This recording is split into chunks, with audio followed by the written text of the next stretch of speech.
We're live. All right. Hello, everyone. Welcome to our masterclass. We are so excited to have a repeat amazing guest on, Royce Ard. Royce, thank you for joining us again. Thanks, Michelle. I was chatting with Royce recently just about, oh gosh, all the craziness of 2021. We all survived 2020, which is a miracle. And then 2021, brought that same load and threw some new curveballs in. And so wanted to dig into that with Royce. But as we were connecting, found out that he's currently running his business from an RV. And I was like, okay, we have to talk about that, Royce, because at Jill's office, we're all about the business owner entrepreneur's freedom. You start a business because you want to be more free. And then you start this business and you get tied down. You're working 80 hours a week instead of the 40. And then you're constantly stressed. You can't ever have time to spend time with your family. You don't have time for a vacation. And so why we started was to help free up that business owner's time that, hey, let's give you one less thing to worry about. Don't worry about your phones all day long. Be able to turn them off, take a break. And I mean, the ultimate goal, I think the dream of an entrepreneur is to have that freedom of time and have that freedom of money. And then also you've taken a step further and have that freedom of mobility to live wherever you want to live and be doing what you're doing and still run a business. And so we're excited to dive into this today, Royce. All right. Okay. Well, first of all, let me just, in full disclosure, I'm in the office today. And just worked out timing wise. When we were talking last week, I said, oh, yeah, I can do that because I know I'll have good internet connection next Tuesday.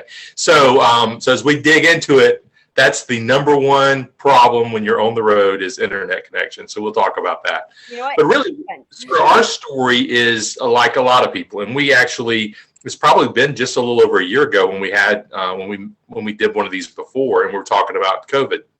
And like a lot of businesses, especially in the house cleaning, when I say house cleaning, I mean maid service businesses, we saw a huge reduction in our client base in April of last year. So it's been just a little over a year ago, but we saw a reduction of about 40%. I think nationwide it was a little over 30% that everyone saw. So same thing. So I think it was March 13th. We decided, hey, we'll work from home, and we'll take some measures to make our customers feel more at ease. And we'll control who comes in our office, and we'll social distance, and we'll do our best to stay safe. And that has worked well. So we're 13 months into it now. We had one person test positive during that whole period of time. And that was someone who had just started with us and didn't get it at work, got it over the Christmas holidays. Our procedures caught it the first day she was at work, first morning, matter of fact. And so everyone was safe. So those procedures work, between wearing masks, social distancing, taking temperatures, all those different things. And to the point that we cleaned many houses where we got a call later in the week and said, hey, I just want to let you know I tested positive and your cleaners were here.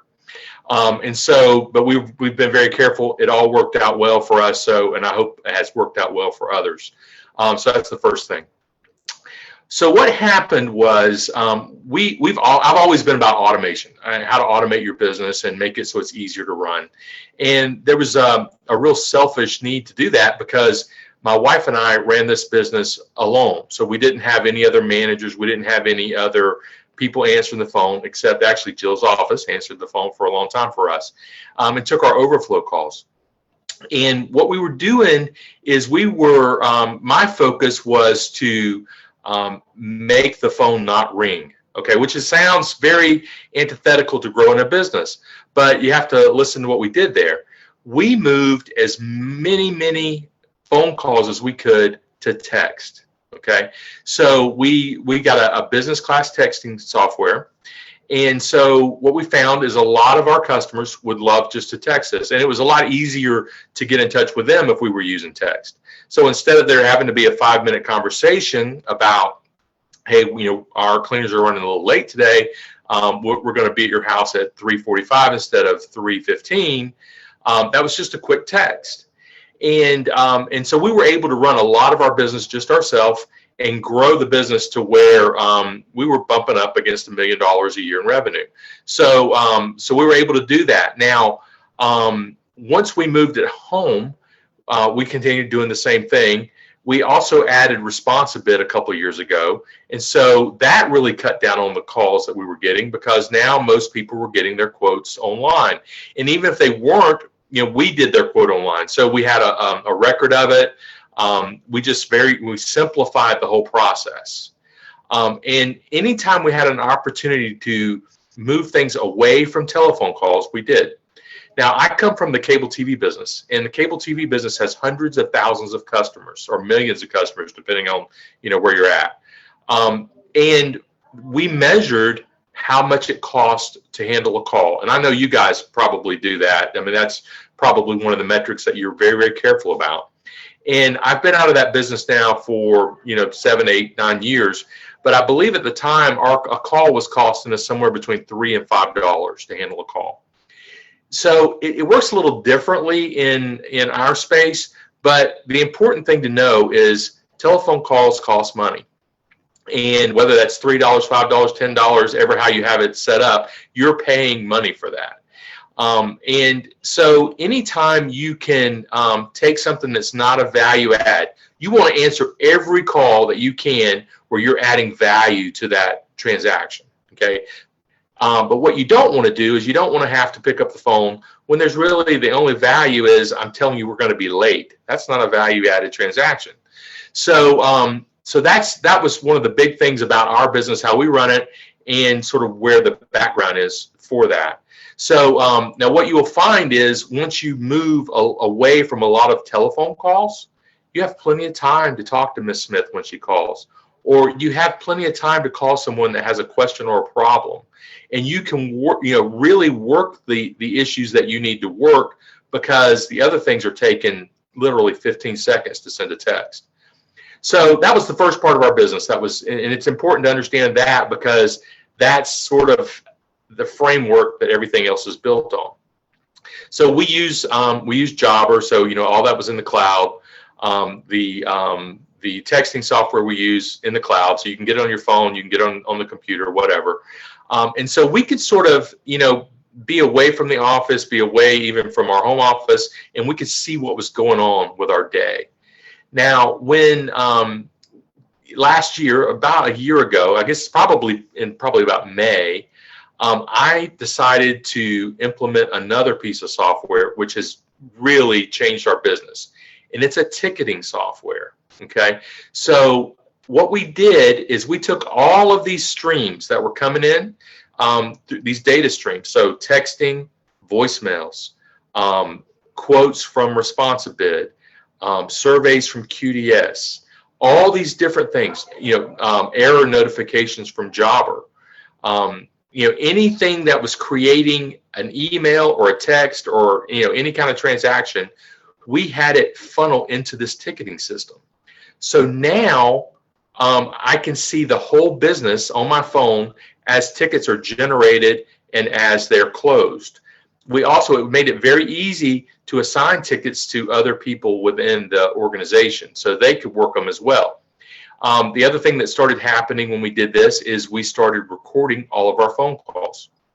And so everything became a ticket. So you could go in, and so now when we had a customer complaint, we could go in, no matter who took the call, we could go in and before we actioned that, we could listen to the actual call so that we knew exactly what the issues were. We could pass that call along to a field service manager who could listen to the call and then talk to the employee about it. So so it really revolutionized our business. And again, that's sort of the framework of how we got to an RV. Now, we did, after being home. Sorry, do you mind sharing what software did you use? We use a software called Freshdesk. Probably the most common one is called Zendesk. And you interact with a lot of companies that use Zendesk, no matter who you are. Once you see how it works, you'll see, oh yeah, I've been interacting with companies that are using this. So that's what we use. So once we had been at home for about 6 months, we hired a field service manager. Never had one. Promoted somebody. They've done a tremendous job for us. And then once we got the ticketing software up and going, we actually hired a customer service manager to start handling that part of it. Once those pieces were all together, we sat around like, what do we do now? Because we could watch the business run. We had certain pieces that we had to do, like I do payroll. And Tamara spends a lot of time training. And then that was the next piece from COVID that happened, was we knew we were going to have to be able to hire and train people, but we wanted to do it with as little contact as possible. So we used a software called Trainial. It's used a lot in the home service business. And we put our own videos together and all of our training, so that when we hired somebody, now we send that training to them, takes them 5 hours to do, and they do their first day or even maybe day and a half of in-office work, they do at home. Once that's complete, then we give them their start date, when they can come to work. So that, again, was one of those evolutionary steps that made it a lot easier to do this, because now everything was on video. The greetings from Tamara and I were all on video. We didn't have to be here to greet everybody. And it just changed the way the business was operating. So the aha moment, so there was never we're going to do all this so that we can get an RV. There was never that.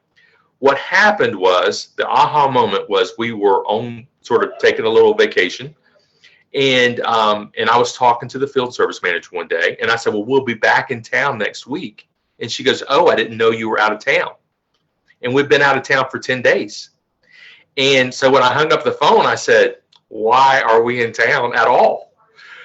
Let's do something. We've put all these pieces together. Let's add a little zip to our life here. Now, we were in a place where we're empty nesters. We still had a house that the kids grew up in. We wanted to sell it. So timing was just really good for all this to happen. And then I started watching YouTube. Stay away from YouTube. And, we ran into the getaway couple, which actually, I was like, man, I love that RV they have. And then so next thing we know, we're out looking at RVs, and we've decided to change, have a little change of pace. We have a backup plan, which is we have a house that we rent by the week. It's on the coast. So if we ever wanted to just go stay in a house, we could do that. But we did that a month or so ago, and it was the saddest time leaving the RV. We were like, oh, I hope it's safe while we're gone. So it's really funny. But we've been RVing now full time for 3 months, and I wish, like I said, I wished I could do this from the RV, and I need to do. I think David wanted me to do a tour, and I will do that, and I'll post it. But it's something that needs to be recorded and uploaded, because data is just really problematic. That's you just never know when you're going to have good data. And it doesn't matter like where you stay. Like, we're in a in-town RV park right now. They don't even pretend. They have no data. Everything I'm doing right now is on cellular. We just got back from the Georgia coast, and literally we're in the woods at a park, and had 25 megs down. So, just wide open. So, it was perfect. So it just depends. But so the first thing we had to do once we bought our RV was we installed this it's really a pretty expensive router. It's the same thing you see when you see Wi-Fi on buses. It's the same system that they use. And what it is it's a failover. So it picks up Wi-Fi, but then if there's no Wi-Fi, then it flips over to cellular. It works great. Eventually, it gets to Verizon cellular, which is expensive, but there's a couple of steps in between. So we always have service. So like when you walk in now, Alexa's working, which is always cool. So no matter where we set up, we can walk in and turn on the music. And but that was like to get Alexa to work on a consistent basis. I can't tell you how expensive and how big a job that was. But that was sort of the goalpost. Yeah, I was just saying she can be the most expensive employee, right? That's right. That's right. Now that's a lot of stuff. I mean, I didn't quit talking for a long time, but that's how we got to an RV. Okay, love it. First of all, when you do make that video, you got to share it with us because Okay, I will. Okay. I had a question Yeah. because I love how you talk about all the systems that you put in place for your company, and I think that that's kind of the key to a lot of different for a lot of business owners to kind of just get to that point where they can kind of experience real joy in owning a business. Have you going back to what you talked about with your training and how you kind of went with Trainual? Did you say Trainual? Yes. Okay. Have you noticed any difference in I guess your interaction with your employees and the relationship with them doing the training virtually as opposed to kind of in person?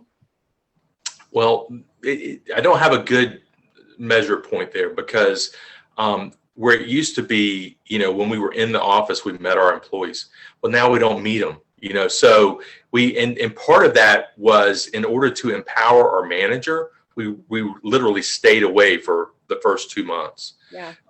Because we really wanted her to be the one in charge and to, for them to have a relationship with her. So we wanted to be the people that show up and cook hamburgers on Friday, and so behind the scenes, we work every day. I wouldn't, and we don't work 40 hours a week, obviously. One of the things about being an RV as well is it takes a lot longer to do little things. Just like, setting this up today, I had to find my camera. I had to find my light.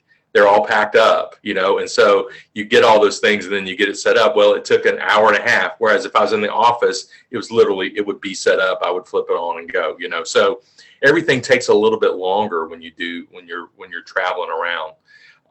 But yeah, that is something that by design, we don't have that relationship because we want that relationship to be with a manager because we want to be more like absentee owners. Yeah, that makes sense. Yeah. Thanks for sharing that. Yeah.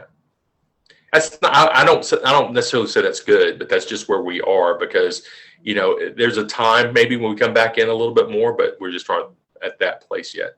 Well, I think it's great to put your manager in a position where they can really take ownership over managing their people as well. I know we talk about personalities a lot in the workplace and employee personalities and management personalities, and having that, I guess, sort of freedom to be able to manage people without feeling like someone's constantly looking over their shoulder. They really can just take the reins, and the fact that you can trust them. I mean, I think that means a lot to employees too. So I think that's a good job, actually. Also, I'm a type A, loud and overbearing person, so if I'm in the room, then I'm gonna, they're gonna look at me. I mean, it's just I have no. I mean, that's just what it's gonna be. So I know that in this particular case, that's a weakness. Because you really, if you hire somebody to do that, you need to do everything you can to make them successful. Now it's sort of like the duck, the gracefully going across the pond, but behind the scenes under the water, it's paddling as fast as it can. Well, we're like that, so we work. I'm a big believer in something called servant leadership, and we talk about this a lot. But in servant leadership, it's my job to make everybody else successful. So if that means a lot of what I do is to smooth the road for them. Okay, I don't get the credit for it. I don't need the credit for it. That's not the point. The point is for us all to accomplish a shared goal. But that's sort of the tack that we've taken with this. Yeah, no, I think that's great. I think so too. And I mean, Royce, what you've done is you've invested. I mean, it takes time to set all that up. I mean, even just setting up, your whole fresh desk with your automated, ticket system, it takes a little time to get all those pieces. Yeah, it was actually, I mean, had we not had sort of the COVID, shutdown, I mean, we didn't ever shut down, but we really lost a lot of business. I couldn't have done it. I literally locked myself in a room every day for a month. It was over 100 hours of setup. Okay. Yeah. And because I wanted to set something up that I could grow with it. So, I mean, the way that it's set up it's easy to add other things to it. And eventually, having used it for a while, what we think will happen is we will probably start another business, same business, made business, but in another city, because we're just showing it doesn't, we're not geographically tied to anything. We can start another, it's not going to be far away. It's, it's going to be probably a place that we like to go. That's, we have family in or something like that, that we can get to, but all the pieces are in place to do that pretty easily.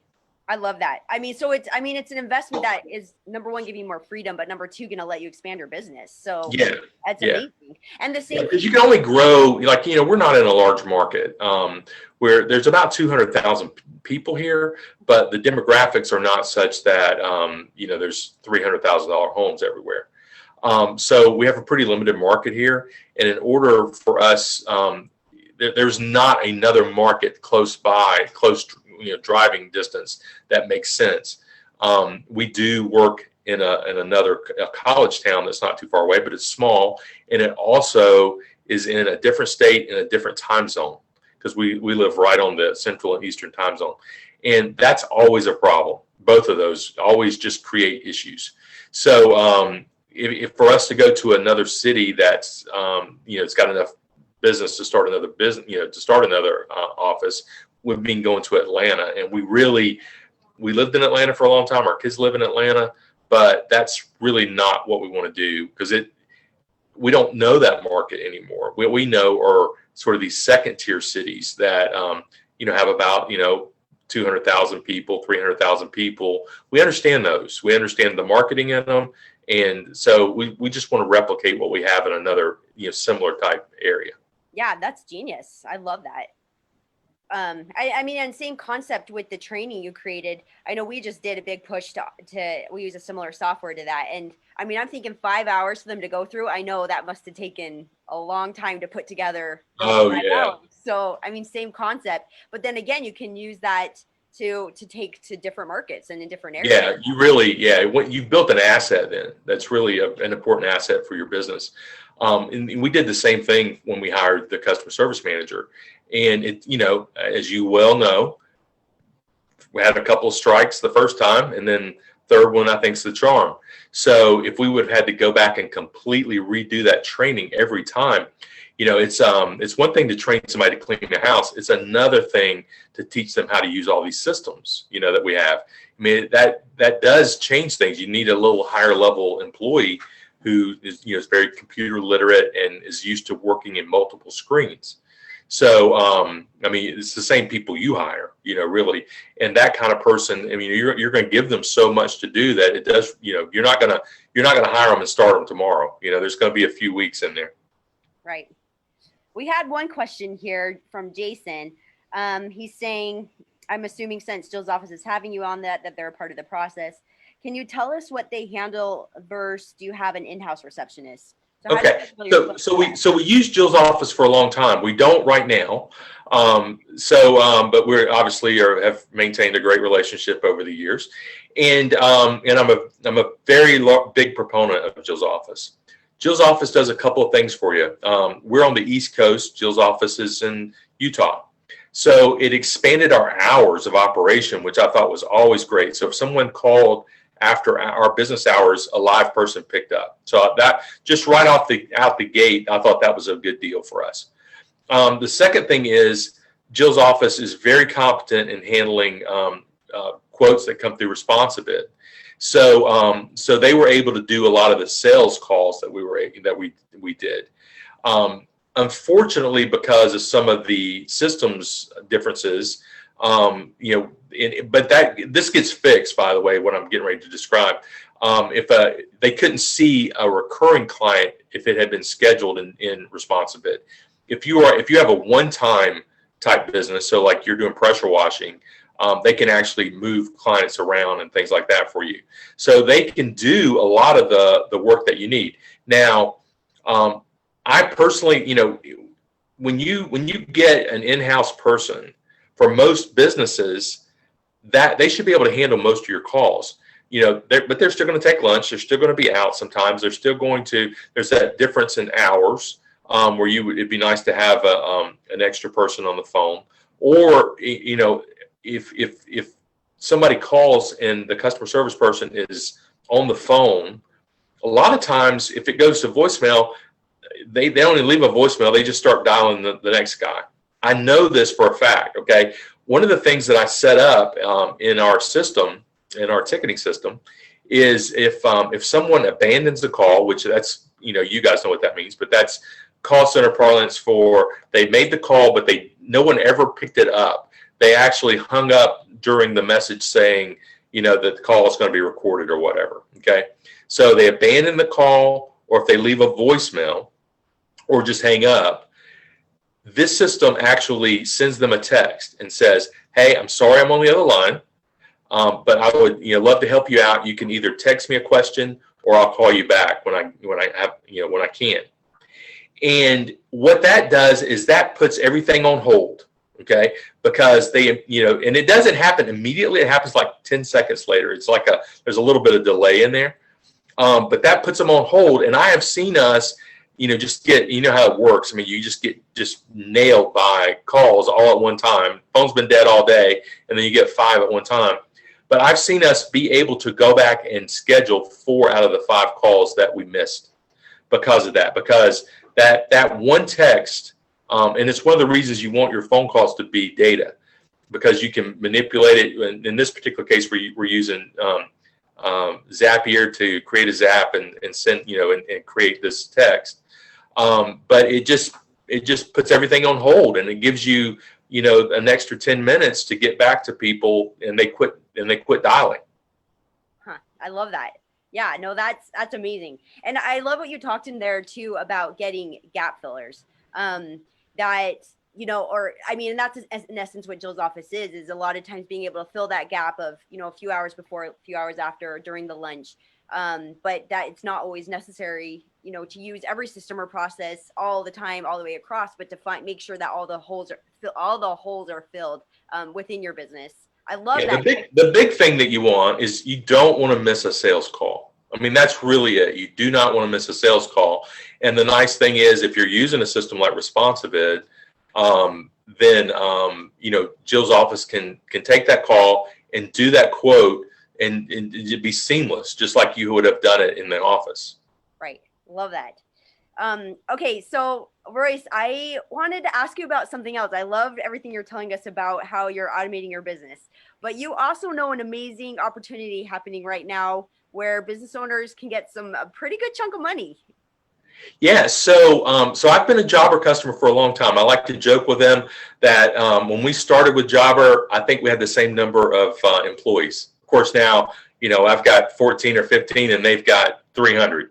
So Jobber is really one of the companies that has become a major player in our space, in the home services space, and they do a lot to give back. Back probably in late summer during of last year of 20, I got a invitation to do a call with them, and it was a very interesting call because what they said was, we want to help. We have a lot of our clients are hurting right now, and we want to know what we can do to help them. And so we talked a lot about, in our particular space, what our needs were. How our cost had gone up. How we were losing clients, how all the different things that we were trying to do, and it sort of rocked along. Didn't hear anything about it for a little while, and in October I got another call, and they said, we'd like for you to be on this call. So I joined it, and it was another one of these cryptic calls. It was like, if we gave you $10,000, what would you do with it? And so, which was a great question, and it's a question that everyone ought to ask themselves, because it allows you to sort of see where your needs are. It makes you think about what your needs are.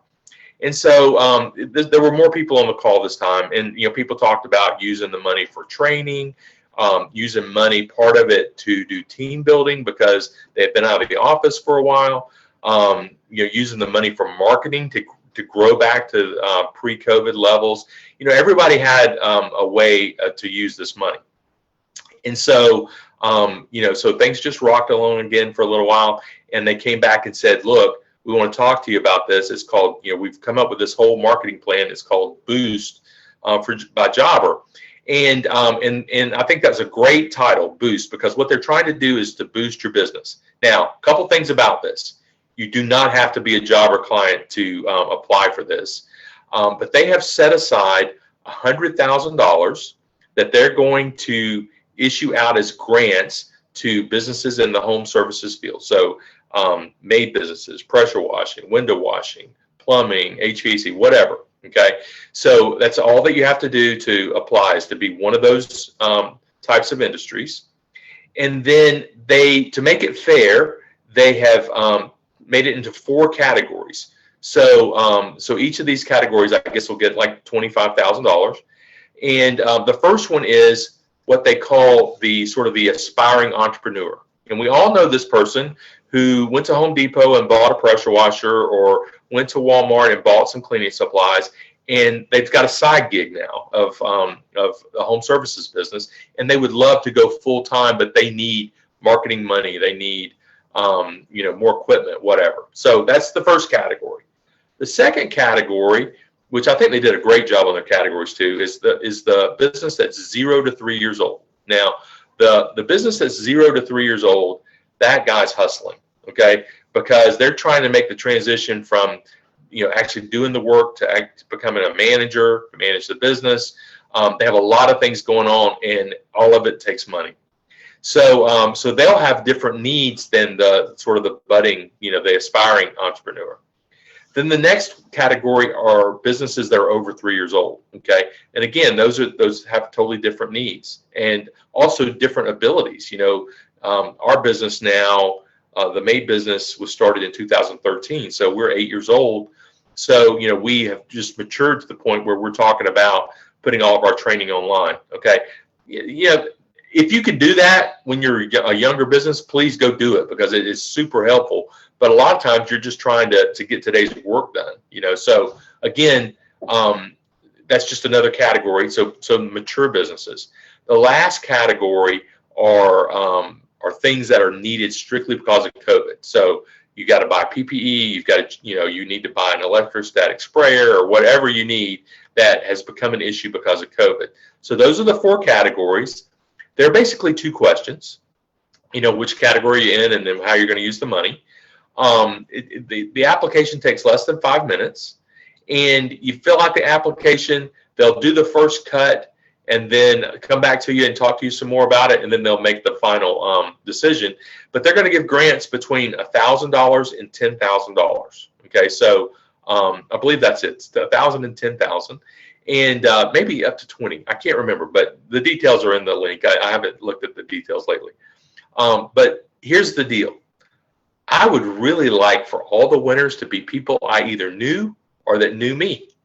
Very selfish here. So I'm trying to get the word out to as many people as I can to let them know this grant is out there, and to work with my friends at Jobber to make it successful. Now, it's so far so good. I mean, we've been able to talk to a lot of people about it, and I know they're getting a lot of applications, but that's fine. It's a lot of it is about just the exercise of thinking about what you would use the money for. So do that. Take 5 minutes. Fill out the application.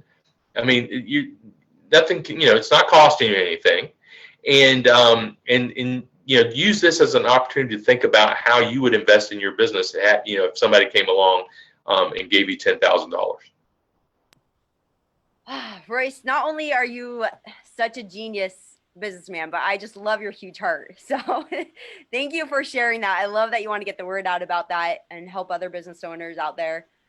We really appreciate you coming on here today and sharing your own experience, your own expertise, and then also sharing that amazing opportunity from Jobber. So thank you so much. We'll have to get a link from you so we can post it.